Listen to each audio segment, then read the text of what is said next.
Hi, good noon to everyone sa atin pong mga kababayan sa buong mundo. Shoutout po sa inyo lahat. Gusto po nating komentuhan itong bagong pahayag ni Harry Roque. Meron po siyang latest na pahayag at atin pong pag-usapan yan. Sabi ni Harry Roque, mga kababayan, ako talaga ay umaasa pa rin na mapapauwi si Tatay Digong. Yan. So, hopeful pa rin si Harry Roque, mga kababayan, na makakauwi si Digong Duterte.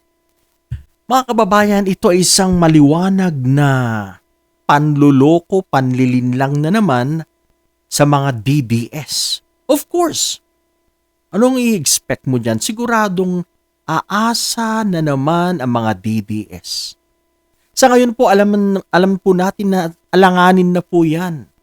Sa dami at laki po ng mga ebidensya laban kay Digong Duterte, our former president, malabo po yan na manalo po siya sa labang ito.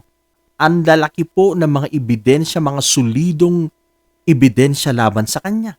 Kahit gaano pa kagaling ang yung abogado, kung mahina ang yung ebidensya, matatalo ka. Mga evidences na kinalap para po habulin itong past administration ni Digong Duterte. Umaasa pa rin siya. He is hopeful na makakauwi pa rin itong si Tatay Digong niya. Tapos dinagdag pa niya, dahil in the end, naniniwala pa rin ako that God will not allow injustice. See, ginagamit pa po niya ang Diyos sa kaso ni Digong Duterte. Naniniwala daw po siya. Well, yan ang yung paniniwala. Pero sa tingin po natin ay sila'y kinakarma na. Talagang gumagawa na ng paraan ang Diyos para habulin, para panagutin ang mga nanloko ng baboy sa bayan. Tingnan niyo po, paisa-isa na po silang bumabagsak, sila Digong Duterte, Harry Roque, yung pong kanilang mga kasamahan, Tebes, sila Bato, sila Bongo, wala na pong peace of mind yung mga yan, si Sara Duterte, at mga kasamahan pang iba. Bagsak na po sila. Nagising na ang taong bayan at marami pa pong magigising dito. So hindi raw po iaalaw ng Diyos. Yan ang kanyang pagkakasabi. Dahil in the end, siya daw po ay isang mabuting tao. So I would like to quote the exact words that he used. Ulitin ko po, ako talaga ay umaasa pa rin na mapapauwi si Tatay Digong. Dahil in the end, naniniwala pa rin ako that God will not allow injustice to be done to a good man. Mga kababayan, hindi ko po alam kung anong klaseng abogado to. Paano mo masasabing good man yan? Na kung saan siya ang utak ng pagpatay ng napakaraming Pilipino, mga EJK victims. Paano mo sasabihin good man yan? Yung kanyang mga behaviors sa publiko, nagmumura, salitang kalye, nagsasalita po ng mga bastos na salita. Even in public, sa television noon, I remember, yung kanyang mga kissing scenes or kanyang paghalik sa mga kababaihan na pauto-uto rin itong mga to, uto-uto itong mga kababaihan ito ng mga DDS. Hinahalikan niya sa harap ng taong bayan, wala man lang pong maski katiting na hiya. Wala, mga kababayan.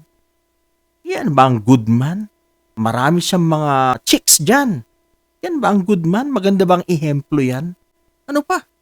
Yung mga korupsyon. Korupsyon niya. Yung mga intel funds na nawawala. Good man ba yan? Masasabi mo bang good man yan si Digong Duterte? Mga kababayan, hindi po tayo agree sa sinabi ni Harry Roque. Ito po ay isang salaysay ng isang tao na gaya po ng sinasabi ko, mga desperado. dahil alam niyang si Sara Duterte lang ang makakatulong sa kanya para mawala po sa kanya yung mga kaso. Pag nanalo si Sara Duterte, sigurado malilibre itong si Harry Roque. Kaya ganyan na lang po ang kanyang paghimudpuwet sa mga Duterte. Si Sara Duterte na lang ang kanilang mga pag-asa sapagkat left and right ang mga kaso na nakasampa po sa kanila. Of course, kung si Leni Robredo ang magiging pangulo, kung si Risa Hontiveros or si Sonny Trillanes ang magiging pangulo, siguradong diretso sa kulungan yan pag nahuli. Pero kung si Sara Duterte ang maging presidente, abay, malilibre yan. Kaya ngayon, itong si Harry Roque, kapit po ito sa patalim. Alam niyang hopeless na po siya. Wala na po siyang pag-asa. Kaya ang habol na lang niya ay manalo si Sara Duterte para siya po ay malibre at matakasan po niya itong mga kaso na naghihintay sa kanya. You know, yung kanya pong involvement sa Pogo. Itong si Harry Roque, isang abogado na nagpakabobo, dati pong hinahanga nito ng marami. Human rights lawyer. Pero dahil po sa pera, dahil po sa kanyang pakikipag-alyansa sa mga Duterte, wala. Dito po siya naging bobo. Sinayang po niya ang kanyang karir. Dahil sa pera, at dahil sa pagyakap kay Digong Duterte, dahil sa kanyang pagkumbawa kay Digong Duterte, ginawa niyang Diyos ang mga Duterte, mga kababayan.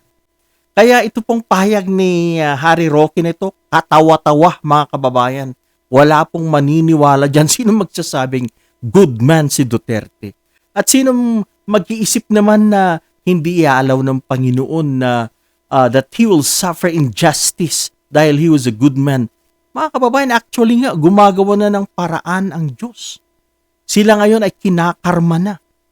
Sila ngayon ay mga in distress sapagkat sa mga pinaggagawa nilang kalukuhan, sila po'y nakasuhan, sila ngayon ay nagtatago at hindi na nila alam ang kanilang gagawin. Kasi Digong Duterte, never yan na makakauwi. 99.9% hindi na yan makakauwi sa Davao City. Siguro mga kababayan, kung makakauwi man yan si Digong Duterte, ay wala na po siyang buhay pag iuwi siya. Sapagkat hindi niya po malalampasan itong mga kaso na ipinataw sa kanya ni Sonny Trillanes at mga kasamahan. Huwag po tayong magpapauto kay Harry Roque. Ang mga DDS lang na ganito kaliit ang kanilang mga utak ang naniniwala kay Harry Roque. Anyway, yan lang po muna ngayon. Please subscribe to my napakaliit na YouTube channel, mga kababayan. Marami pong salamat at mag-iingat po tayo lagi.